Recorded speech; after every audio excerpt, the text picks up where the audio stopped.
The full transcript of former FBI Director Jim Comey's interview with George Stephanopoulos has been released. It's a massive interview, clocking in more than 5 hours, and it's deeply revealing. By now, you've probably heard a lot about what Comey has had to say about Donald Trump, and not very much of that was newsworthy, it turned out. The real value of this interview is what it says about James Comey. By the end, you realize that Comey never should have been FBI director. He's too partisan. Trump's main mistake was in not firing him on Inauguration Day. In his interview with ABC, Comey defends his prosecution of Martha Stewart, who you remember went to jail for lying to federal prosecutors. He then attacks General David Petraeus. According to Comey, Petraeus should have faced far more than a lone charge for mishandling classified information. He should have gone to prison for lying. In Comey's words, lying, quote, strikes at the heart of our rule of law in this country. Fair enough. The powerful should be held accountable for their misdeeds. But then Comey goes on to talk about the Mark Rich case. Do you remember that? On his way out of office, Bill Clinton sold a presidential pardon to a wanted felon who had fled the country.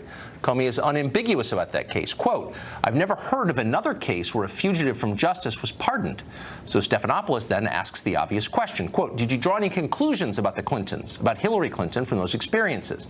Comey's response? Nope, none at all.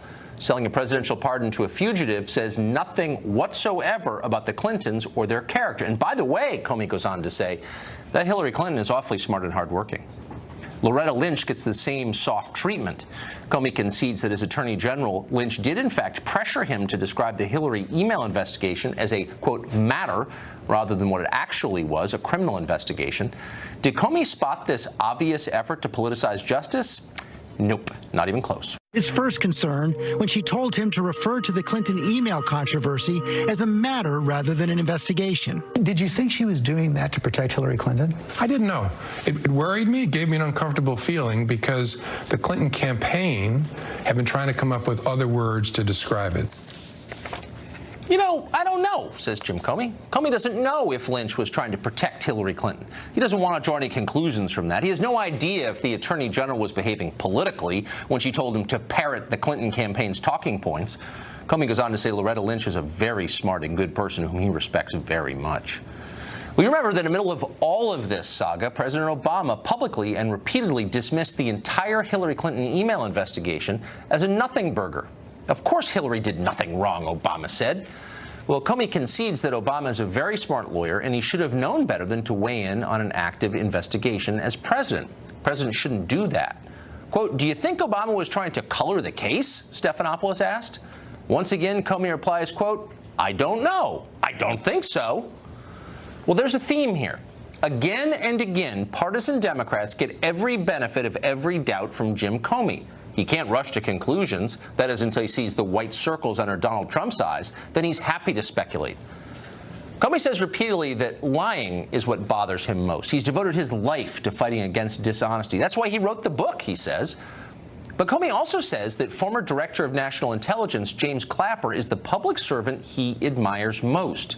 That's right, the very same James Clapper who lied to Congress, falsely claiming that intelligence agencies don't spy on Americans when he knew perfectly well that they do.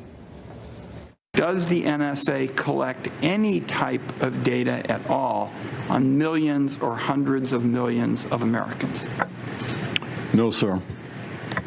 It does not. Not wittingly. Not wittingly. What you just saw is perjury. It's a federal crime. But unlike Martha Stewart, James Clapper got away with that. Jim Comey is happy that he did. The most revealing moments of the interview come when Comey describes the alleged Russian plot against our democracy. Comey claims repeatedly that Russia wanted Trump to beat Hillary Clinton in the election. But if it's that simple, why did Russian propagandists apparently attack Trump as well and stage protests against him? Comey doesn't address that. Instead, he acts as if we know for certain that Putin was working on Trump's behalf. But we absolutely do not know that for certain. In many cases, the facts contradict that conclusion. Comey is passing off speculation as fact. If Comey and the FBI really wanted to get to the bottom of a Russian plot against our democracy, why didn't the Bureau examine the DNC servers to make certain that Russia really hacked them? To this day, regardless of what you hear, we have never seen any evidence that the government of Russia directed the theft of data from those servers, or from John Podesta's Gmail account, for that matter. We just take that on faith. Everyone repeats it like it's true. But why should we believe that without actual proof? Because people like Jim Comey say so? Because our intel agencies never lie to us? Right. Comey's main piece of evidence that the president is a Russian stooge is that he never heard Trump criticize Vladimir Putin, even in private conversations. I don't know what's behind that, Comey says meaningfully. The implication is that Trump is unpatriotic, a traitor to America. So that's the new standard. Unless you denounce Putin vigorously and behind closed doors, our top law enforcement officials suspect you of disloyalty and criminal intent, and then all but accuse you of that on television. There's a name for this. It's called McCarthyism, and it's scarier than anything Trump has ever done with Russia. Finally, for a guy who says he's determined not to be political, Comey seems highly political. He says repeatedly in the interview with ABC that he's greatly influenced by his wife. He cites a number of occasions when she's weighed in on his job at DOJ, including during the investigation into torture at Abu Ghraib. Comey says again and again that he listens carefully to his wife. Well, given that, it's significant that Comey's wife turns out to be a bitter Hillary partisan. Watch. On Saturday, January 21st, masses of demonstrators take to the streets, among them the family of James Comey. My wife and girls marched in the Women's March the day after President Trump's inauguration. At least my 4 daughters, probably all 5 of my kids, wanted Hillary Clinton to be the first woman president. I know my amazing spouse did. I wanted a woman president really badly, and I supported Hillary Clinton. A lot of my friends worked for her, and I was devastated when she lost. Well, wait a second. We have news here. Jim Comey was the director of the FBI working for President Donald Trump. A bunch of his wife's friends worked on Hillary Clinton's campaign. Virtually his entire family marched against his boss on Trump's very first day of work. Comey gave ABC photographs of all of them carrying anti-Trump signs on the National Mall. We're not supposed to think that any of this had any effect on how Jim Comey approached his job in the Trump administration. But of course it did. Author and columnist Mark Steyn joins us tonight. So, Mark, Jim Comey tells us that he hates dishonesty, though Jim Clapper is his hero in the civil service. And then he says, when asked, well, why do you think Attorney General Loretta Lynch commanded you not to describe the criminal investigation into Hillary as a criminal investigation? He goes, I don't know. Just no idea. It didn't seem political to me. I mean, that's false.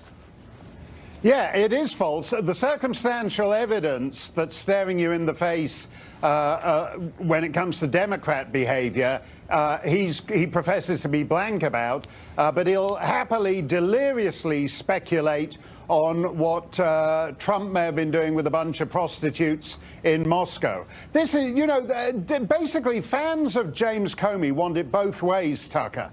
I was listening to that bit about his wife and daughters marching in the Women's March the day after Trump's inauguration. On the one hand, we're told that James Comey is a straight shooter, a straight arrow, a Boy Scout. He's a nonpartisan civil servant. He's a straight shooting G-man.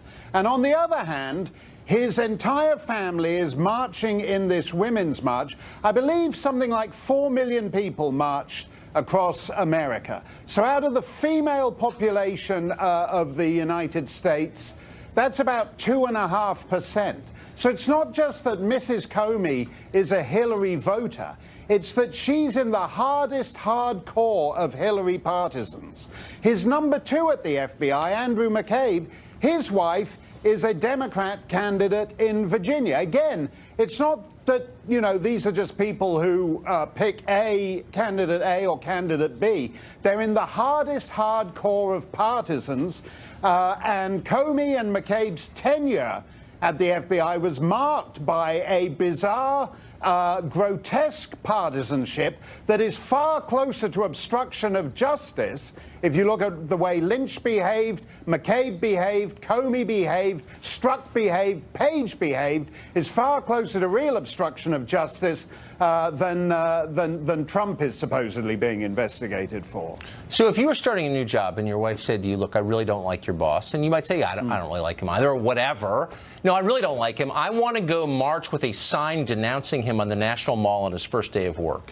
Would you say, maybe just for the sake of appearances, it is my boss after all, and my job requires me to have no political affiliation, maybe just kind of pull back on the public display of that a little bit? Or is that too much to ask in a marriage, do you think? No, I think there's a difference to this. If you're the editor of Mother Jones, or even the editor of National Review, and the missus wants to march in the Women's March, I think that's fair enough. If they want to march in an anti-Tucker Carlson march or an anti-Mark Steyn march, I'm fine with that. But I think when you're a civil servant, particularly in law enforcement, then the Caesar's wife standard applies. And it's actually the only reason we're mired continuously in this ridiculous world of lawyers and legalisms and attorney-client privilege and lawsuits is because nobody understands. To come back to a word I use on this show a lot, Tucker, nobody understands what is seemly anymore. If you have to explain to the FBI director why his wife shouldn't be out shrieking in the streets at the Women's March with a bunch of big hats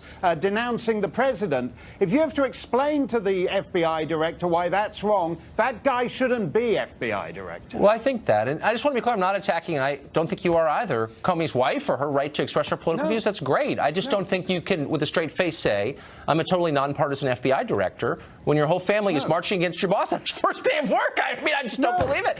We're going to have more with Mark Steyn because we can't get enough, and we don't think you can either. He's going to respond to a Chick-fil-A controversy, which is kind of interesting at the end of the show. We'll be right back.